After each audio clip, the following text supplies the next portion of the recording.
A very good evening to all our viewers and welcome to this Sunday's edition of Primetime News, coming to you live from our news studios in Colombo.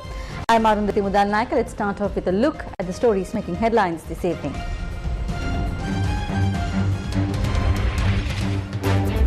Express Pearl damage report not yet finalized. MIPA asks for a discussion with the Attorney General. Political parties prepare for May Day rallies. Special traffic plan in Colombo and Kandy. 3,500 police officers on duty in Colombo. No eggs available. Shortage continues. Indian eggs making their way to the retail market. ඉස්සර නම් තෙල් නැව වෙනකම් බලන් හිටියේ දැන් බිත්තර නැව වෙනකම් බලන් ඉන්නවා. දේශීය බිත්තරත් නැහැ, ඉන්දියන් බිත්තරත් නැහැ, ආණ්ඩු බිත්තරත් නැහැ. Farmers to get funds to purchase fertilizer for the yellow season at the beginning of May. Provide fertilizer at the right time. Farmers continue their demands. අක්කරයකට මඩ පොර කිලෝ 15 මදි. දැන් මෙහි වැඩ පටන් ගෙන මඩ පොර දීගෙන යනවා. තව යූරියා ටික නැහැ අපිට ලැබෙන්නේ. Protest opposite St. Peters Basilica, demanding justice for the victims of the Easter Sunday attack. And now the story is in detail. The Marine Environment Protection Authority says that a detailed report on the compensation to be claimed for the damages caused to the environment by the Express Pearl disaster has not yet been compiled.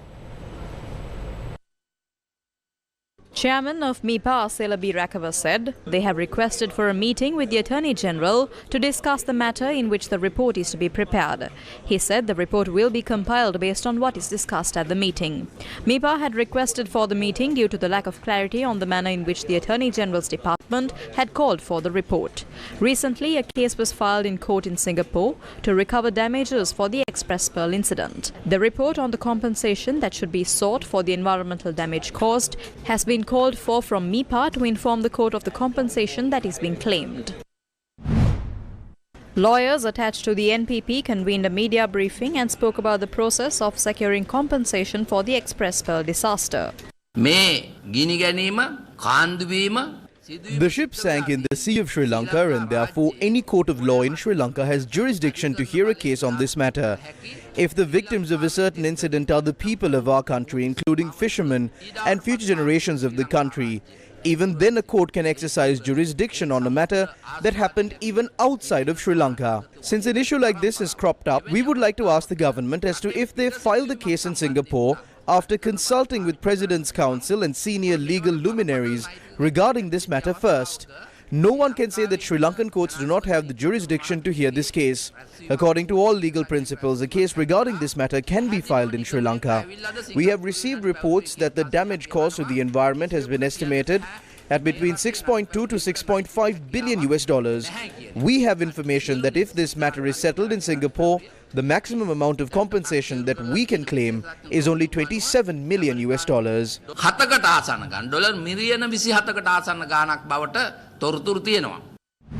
It's been almost 2 years since the ill-fated Express Pearl ship sunk in Sri Lankan waters. The ship was carrying 1,486 containers of chemicals and cosmetic products and 25 tons of nitric acid when it went up in flames and sunk in the Sea of Sri Lanka on the 20th of May 2021, causing untold damages that will affect us and the Sea of Sri Lanka for generations to come. The devastation that was caused will forever be etched in our minds. Plastic nurdles in the containers on board the ship were scattered across the coast of the country. Hundreds of marine creatures, including approximately 200 turtles, washed ashore. Some of these animals had died at sea, while the others breathed their last after washing up on our shores. The fisheries industry in the area came to a complete standstill, and fishing communities in Sri Lanka suffered. Do you remember the New Diamond ship? The damage caused to Sri Lanka when the ship went up in flames in the eastern seas of the country on the 3rd of September 2020. Although the owners of the ship were ordered to pay 442 million rupees as compensation, only a portion of that was settled. All of these incidents pollute and contaminate the exclusive economic zone of our country, the Sea of Sri Lanka. Why don't officials understand the environmental and economic importance of the Sea of Sri Lanka? At a time when authorities in Sri Lanka were willing to do anything to secure a $3 billion bailout from the IMF, officials are following a lackluster approach in securing a compensation of over $6 billion due to Sri Lanka for the damage caused by the Express Pearl. Why are officials responsible for securing the compensation due to Sri Lanka killing time like this? For your attention. Moving on to other local stories, the 137th World Labour Day is celebrated tomorrow. The 1st of May was chosen to be International Workers' Day to commemorate the 1886 Haymarket riot in Chicago, where a protest organized by laborers demanding for an 8-hour workday was met with a violent response by armed police officers. The clashes that followed the incident resulted in the death of many laborers, and in memory of the struggle, the International Labour Organization celebrated International Laborers' Day in 1889. The main political parties in Sri Lanka have planned to host their May Day rallies in Colombo and Kandy tomorrow. The May Day rally of the Sri Lanka Podujana Peramuna will be held at Campbell Park in Borella. The rally is being held under the leadership of former President Mahinda Rajapaksa under the theme Break Through Obstacles and Achieve Aspirations. හෙට දින මේ රැලියේදී ඔබතුමාලා යම් යෝජනාවක් ගේන්න බලාපොරොත්තු වෙනවද මහින්ද රාජපක්ෂ මහත්තයා වගමැති කරන්නේ? නෑ කිසිම එහෙම No such proposal will be brought. There is no political agenda here. The president has created this atmosphere in the country where we couldn't even breathe. State sector employees will get an allowance or a salary increment. දීමනාවක් හෝ වැටුපැඩවීමක් වෙනවා. ජනතාවත් සහභාගී වෙන හෙට දිනේ මේ රැලියට නෑ. No, but he will send a congratulatory message. The May Day rally will be led by former President Mahinda Rajapaksa. ඉතින් පැවැත්වෙනවා. මේ ඉන්ඩෝර් ස්ටේඩියම් එකේ තමයි තියෙන එක්සත් ජාතික පක්ෂ මේ රැලිය. ඔවුන්ගේ මේ රැලියට මේ පොහොට්ටුවට ආරාධනාවක් ලැබිලා තියෙද? අපිට If we have received invitations to attend May Day rallies organized by other parties, one of our party representatives will attend those events. සම්බන්ධ කරනවා. The other main political party in government, the United National Party, is preparing to hold their May Day rally at the Sugatadasa Indoor Stadium. Many senior members of the party will be attending this event. The maiden May Day rally of the breakaway faction of the SLPP, the People's Freedom Alliance, will be held at the Sahas Uyana in Kandy tomorrow. The first May Day rally of the People's Freedom Alliance will be held in this historic city of Kandy against the suppression to be implemented by the government against labourers after the conditions in the IMF agreement were passed in Parliament yesterday. All preparations for this event have been completed. Another breakaway faction of the SLPP, the Uttara Lanka Sabhagya, will hold their rally at Hyde Park in Colombo. The Sri Lanka Freedom Party May Day rally will be held opposite the Central Market in Kandy. We chose Kandy as it is a place where people from across the country can travel to easily. This event is being successfully organized under the direction of the chairman of the party, former President Maithripala Sirisena. We hope that in addition to the people in Kandy, people from all other areas in the country too will attend this event.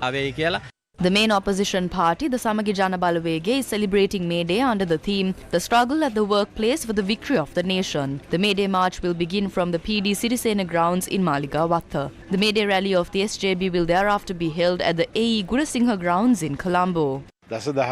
We are hoping to bring a crowd of more than 50,000 people. We will make this the most successful May Day rally. The trade unions unit of the SJB, farmers organizations, fisheries organizations, university lecturers, attorneys and young professionals will be attending this event. The May Day march of the Janata Vimukti Peramuna will begin from the BRC grounds in Colombo, and the rally is to be held opposite the Vihara Mahadevi Park in Colombo.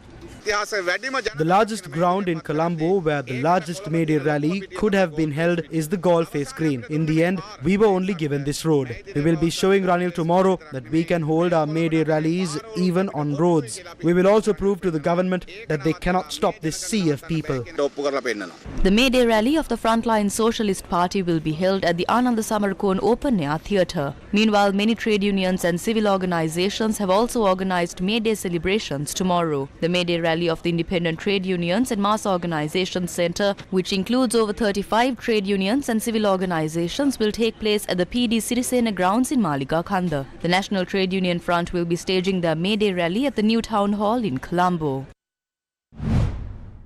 A special traffic plan will be in place tomorrow in line with May Day. Officers will be deployed for security and traffic control in Colombo, Nugegoda, Kandy and Hatton. Around 3,500 officers have been deployed for security and traffic control in Colombo tomorrow. Parking for these vehicles have been allocated as well. Action will be taken against those who carelessly park vehicles on pavements or hamper vehicle movement on the roads. Several rallies will be held in Colombo tomorrow evening. Therefore, we advise the public to use alternative routes.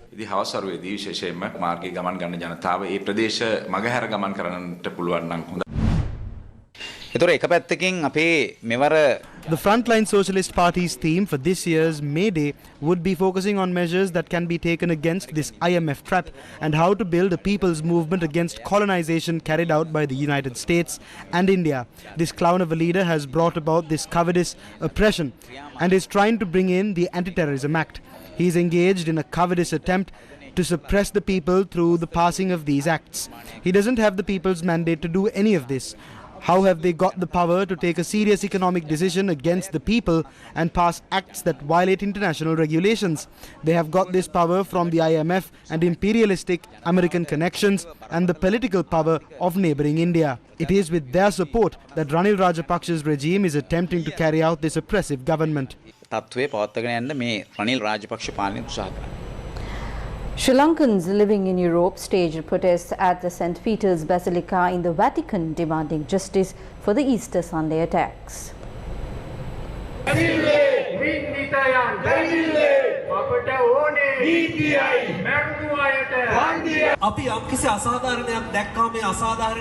When we see something wrong happening, turning a blind eye to it cannot be justified in any religion. Every religion teaches their followers to stand up against injustice. As people, we must be empathetic. Our relatives and friends may have been among the victims of the Easter Sunday attack, but even if our loved ones were not victims, we must feel the pain. Do not think that no one is looking at us. The entire world is looking at us.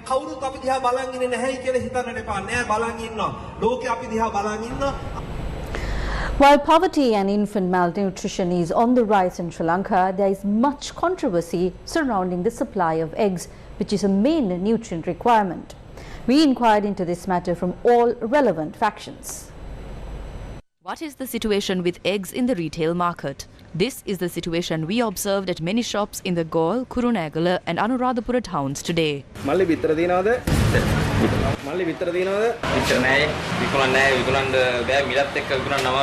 බිත්තර වෙලෙන් දෙන්නේ නැහැ. කිරලා දෙන්න හරි මැනලා දෙන්න හරි බිත්තර දිනවනේ පාරිභෝගිකයන්ට දෙන්න. ඉන්දියාවෙන් නෙමෙයි තූත්තුකුඩියෙන් හරි කමන්න ගෑලට බිත්තර දෙන්න කියලා අපිත් කියන්නේ.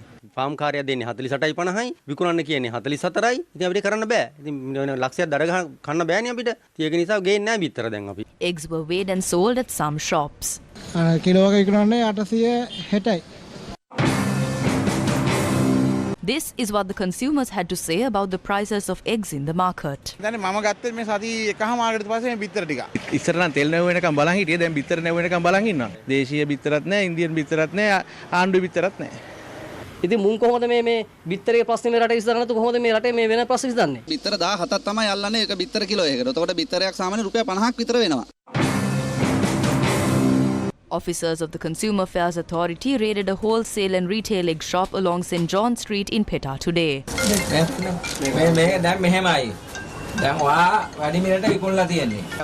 We will continue to carry out raids on similar incidents. A white egg should be sold at 44 rupees and a brown egg for 46 rupees. This is what the All Island Egg Traders Association had to say. These eggs that are produced for less than 20 rupees are now being sold for 45 to 60 rupees. Today, a situation has been created where one egg costs as much as two. We can prove that these producers are making a profit of more than 30 rupees. Do egg farmers or the president led by the cabinet take decisions on fulfilling the nutritional needs of the country? If they don't, reduce the price of eggs for the people. Double the number of imported eggs. This is what the Department of Agriculture had to say regarding the import of eggs. The main issue we have regarding the importation of eggs is that we kept certain restrictions because of the possibility of bird flu spreading. We made arrangements to import eggs because we have a responsibility to address the issue of malnutrition. Farmers have already reaped the harvest for the Maha season. These farmers cultivated their fields despite having to face a severe shortage of fertilizer, fuel shortage, diseases and a shortage of agrochemicals. Farmers are now preparing to cultivate for the Yala season. But have the issues faced by these farmers been resolved, at least now? Farmers of the D7 Kantale Bopura Agrarian Organization have begun preparing for their cultivations in the Yala season. However, farmers point out that they are yet to receive the fertilizer that they need to begin cultivating their crops. The farmers point out that they initially need about 30 kilograms of fertilizer per acre, but have only received about 15 kilograms of it. They gave us 15 kilograms of fertilizer. 15 kilograms of fertilizer is insufficient per acre. We have still not received the urea that we need. They are filling the forms for these now. You always only promise us that you will provide everything that farmers need to cultivate. The lack of fertilizer has also become one of the main issues faced by the farmers of the Ampara Galloya Left Bank Agrarian Organization. At the season meeting of the farmers, it was decided that the sowing of seeds should be done by the 20th of April. Bills were given by officials under the instructions of the Commissioner of Agrarian Services, charging us 10,000 rupees for urea. But at the time, farmers did not have money in their hands because the money for the paddy that was purchased had not been deposited in the farmers' accounts. The farmers were helpless. After they deposited the money yesterday, farmers rushed to pay for the fertilizer they need, but the issuing of bills for fertilizer has now been stopped under the instructions of the Commissioner of Agrarian Services. If the farmers don't get the fertilizer on time, we cannot get a proper harvest. We tilled the land and cultivated our fields. The 14-day period is over. We have to add urea after 14 days. These paddy plants are not 19 to 20 days old. They always use some tactics and delay giving us fertilizer. We are doing our part properly. But now we are going to get affected by this. The Ministry of Agriculture said a sum of 20,000 rupees will be provided to purchase fertilizer per hectare. We have a list of all farmers cultivating in the Yala season. We have also got the account numbers of the farmers on the list. We will take steps to deposit the money into their accounts starting from the first week of May. We will be prioritizing them according to the area where they cultivate. We will provide a sum of 20,000 rupees per hectare and a maximum of 40,000 rupees for 2 hectares. Steps have been taken to disperse this money based on the area of land cultivated by the farmers. The laying of the cornerstone for the construction of the 4th floor of Sri Sumangala Dhamma School building at the historic Olabodu Rajamahaviharya in Horana was held today. The event was held under the auspices of the chairman of the Capital Maharaja Group, Sashi Rajamahendran. The Dhamma school is being constructed with the blessing of the chief incumbent of the Olabodua Rajamahaviharya, Venerable Uduwe Hema Lokathera, and the direction of the custodian of the Olabodua Rajamahaviharya, Venerable Olaboduwe Dhammikathera. Over 1,700 students receive education at this Dhamma school in both English and Sinhala mediums. This building has enabled many students to follow their Dhamma education at the Sri Sumangala Dhamma school.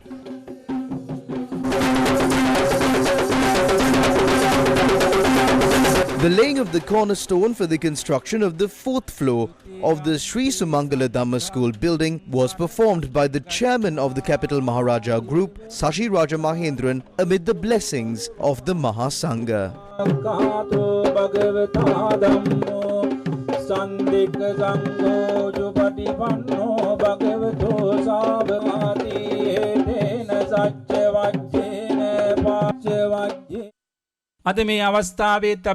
We did not invite many people for this event. We only invited one person to lay the cornerstone for all 3 of these floors. He is a lucky person. We too are lucky people. We invited the chairman of the Capital Maharaja Organization, Sashi Rajamahendran, and has been a close friend to us. He is a person who has always supported the Buddha Sasana and activities relating to the Dhamma education of these children. Just like he laid the cornerstone for each of these floors that have been constructed today, He is laying the cornerstone for the construction of the 4th floor of this building. We are happy that we were able to begin the construction of this floor under his auspices. Children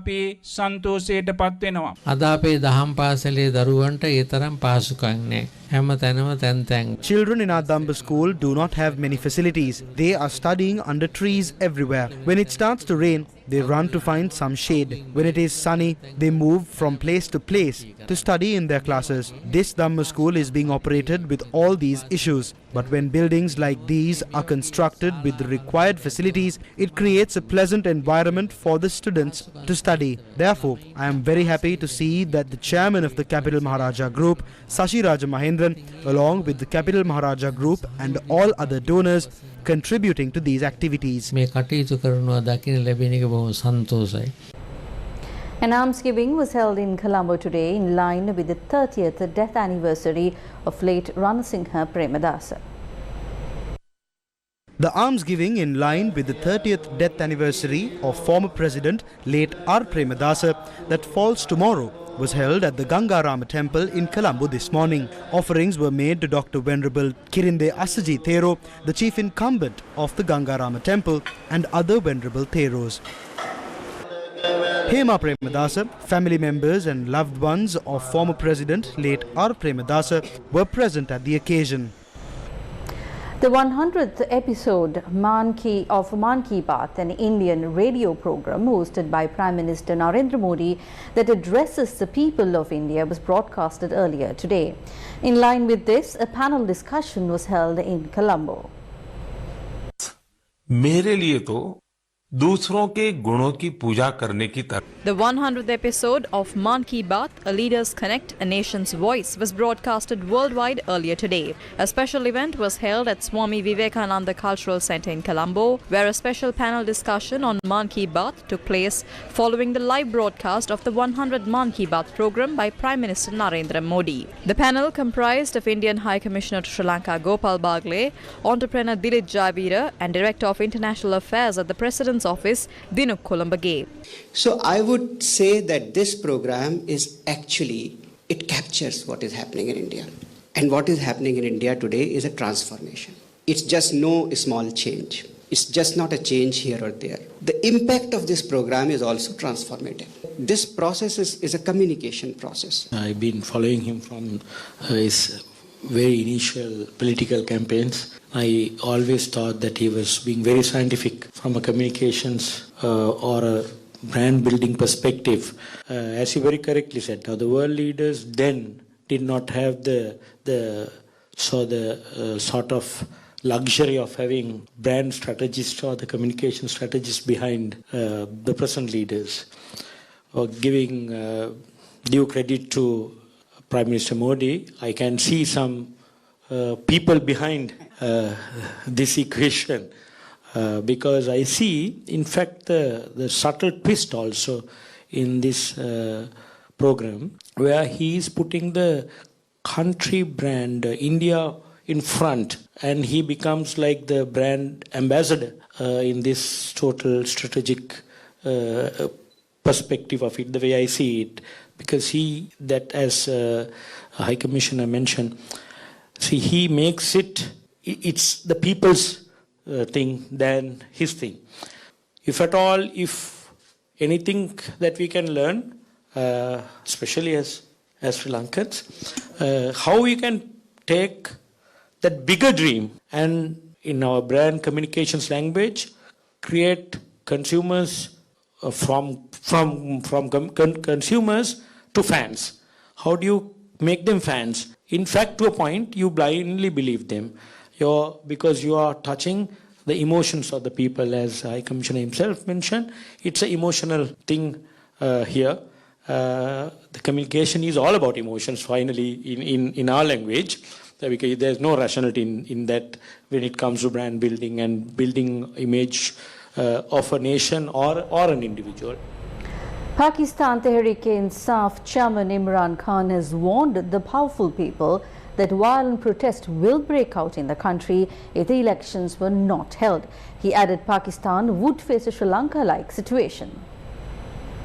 On Saturday, the former Prime Minister said, quote, "This is not a warning, it is my analysis. The people till now have remained peaceful at the party rallies and public gatherings with the hope that the elections would be held soon," unquote. He said if the people are denied their right to vote, then they will come out onto the streets and no one would be able to control the situation. He said till now the coalition government was running away from the elections, fearing that they would lose and Imran Khan will return to power. He added, quote, "While keeping in mind Pakistan's precarious economic situation, till now I have taken party decisions that did not hurt our fragile economy, but if the elections were delayed, the situation would get out of control," unquote. On behalf of the nation, he urged all Supreme Court justices to put their differences behind them and unite for the sake of the country. On Thursday, Pakistan's Prime Minister Shehbaz Sharif has won a vote of confidence from the National Assembly in a major victory for the country's governing coalition amid persistent opposition calls for a general election. What we are seeing now, our rulers are undermining constitutionally established commission like elections and led other state officials to challenge them, violating the election tradition of this country. It is just like a trend now that subnational level elections are not conducting and proposed local government election and the previous provincial council elections are disappeared now. The same situation happened in Pakistan recently. However, Pakistan Supreme Court stated that lack of money is not a reason to postpone the election. We do hope that at least now our ruling party and the executive will take necessary measures to conduct the local government election and regain the past reputation of this island country gained through exercising sovereign power of the people. According to the information released by the central bank, Sri Lanka's import expenses in March this year have increased significantly compared to the month of February. In February 2023, $1,021 million was spent on imports, and in March it increased to $1,450 million. According to the announcement issued by the central bank, this is due to the increase in demand and fuel imports during the festive season. Moving on to news overseas, a Ukrainian drone strike set ablaze a Russian fuel storage facility in the Crimean port of Sevastopol early on Saturday, sending a vast column of black smoke into the sky in the latest attack on the Russia-occupied peninsula. The city's Moscow-installed governor blamed Ukraine and later said the fire had been put out before a disaster occurred. A Ukrainian military intelligence official said more than 10 tanks of oil products with a capacity of about 40,000 tons intended for use by Russia's Black Sea fleet were destroyed. The strike came as Ukraine prepares for a long-promised counter-offensive to push Russian forces back from territory they seized since invading in February 2022. Ukraine says control of all of its legal territory, including Crimea, is a key condition for any peace deal. Russian forces occupied the peninsula in 2014. Moscow had accused Kiev of sending waves of aerial and seaborne drones to attack Crimea.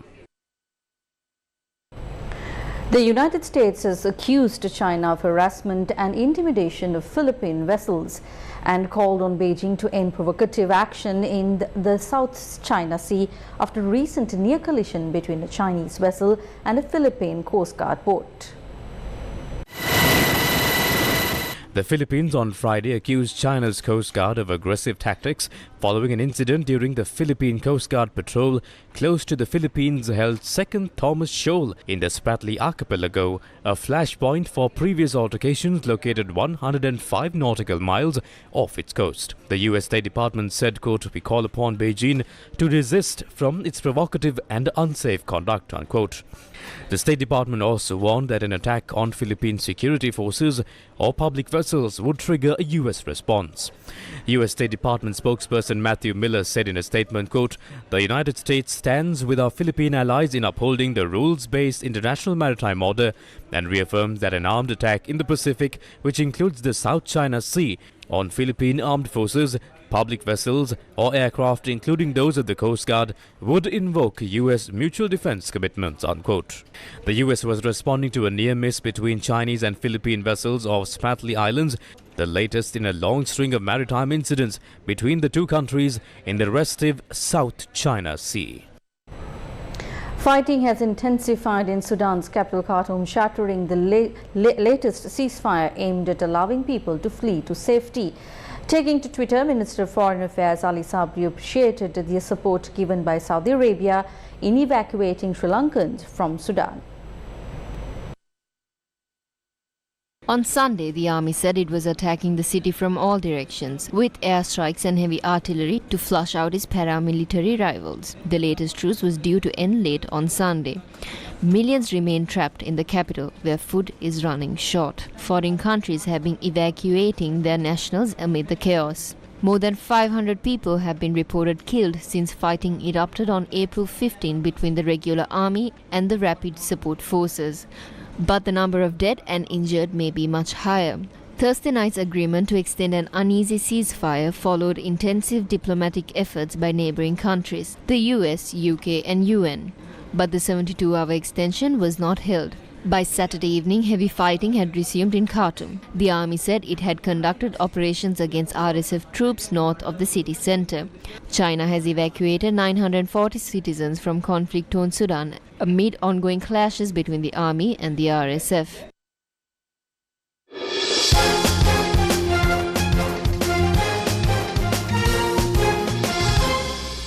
And in sports news, for the first time, a Muay Thai tournament with an all-female fight card was held in Colombo on Saturday. News First Citizen Lanka filed this report. 2 legs, 2 knees, 2 hands and 2 elbows. Muay Thai, or the art of 8 limbs, is one of the most dangerous martial arts in the world.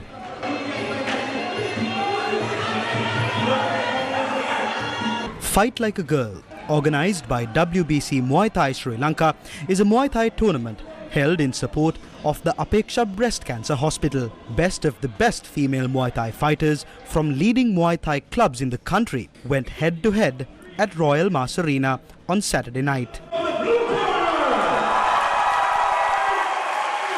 News First spoke to some of the fighters who took part in the tournament, which comprised of 8 fights. What message do you have for other girls who want to start Muay Thai? Don't be afraid. Yes, it's scary, it looks scary, but once you put in the training, once you're dedicated, you have to commit yourself to do something, anything. When it comes to whatever it is, you have to commit yourself. Don't be scared. Take that leap of faith. You can do it. If you put enough training, if you follow a right coach, because that's very important, you won't fail. Ambassador of Thailand to Sri Lanka, His Excellency Poj Hanpol, also attended the event. And what is more is that in this Women's Championship, we have a chance to make donation to the cancer patient for the good cause. Muay Thai is very popular. We are happy that it's popular in Thailand and also for the noble cause, for the good cause of helping the cancer patient that also the embassy has also donate to one of the foundations that help patient. So I'm glad to be here, to be a part of the good cause for Muay Thai. Nimesha Kumari from Hanguranketa defeated Natalie De Silva from Vanquish Muay Thai in the main event. Championship is Nimesha from the blue corner. WBC Muay Thai says it plans to host a major event every 2 months to contribute to the promotion of tourism in Sri Lanka. Senita Senanayaka, Nuanya Sankar, News First, Colombo. St. Joseph's College Maradana regained the Reverend Father Peter Pillay Memorial Shield after defeating St. Peters College Bambalapitiya by 5 wickets. St. Joseph's College Maradana won the 49th annual limited over encounter against St. Peters College Bambalapitiya by 5 wickets at the SSC grounds in Colombo. Batting first, St. Peters College were bowled out for 156, while Nathan Daniel scored 53. In response, St. Joseph's College scored 158 for 5, with Hirun Kapur Bandara scoring 50 runs. Accordingly, St. Joseph's College Maradana regained the Reverend Father Peter Pillay Memorial Shield. Sergio Perez drove a consummate race with help from the safety car to beat Red Bull teammate Max Verstappen and win the Azerbaijan Grand Prix. Perez and Verstappen fought a long, flat-out battle after the Mexican leapfrogged ahead by being able to save time by making his pit stop under the safety car. Perez had Verstappen's measure, holding him at just over a second behind for a long time before beginning to edge further ahead in the closing stages, and his second win of the year reduced the Dutchman's championship lead to 6 points. Ferrari's Charles Leclerc, who started the race from pole, was soon dispatched by both Red Bulls after the start, and by Verstappen for a second time after the safety car period, won a tight battle with Aston Martin's Fernando Alonso for the final podium position. The news that we have just received, the price of fuel has been reduced with effect from midnight today. The price of 92-octane petrol has been reduced by 7 rupees, with the new price being 332 rupees per litre, while the price of petrol 95-octane has been reduced by 10 rupees, making the new price at rupees 365. The price of super diesel has been reduced by 35 rupees, making the new price 333 rupees. This is confirmed by State Minister of Power and Energy D.V. Chanaka. And with that, we wrap up tonight's edition of Primetime News. Thank you very much for joining us. Good night.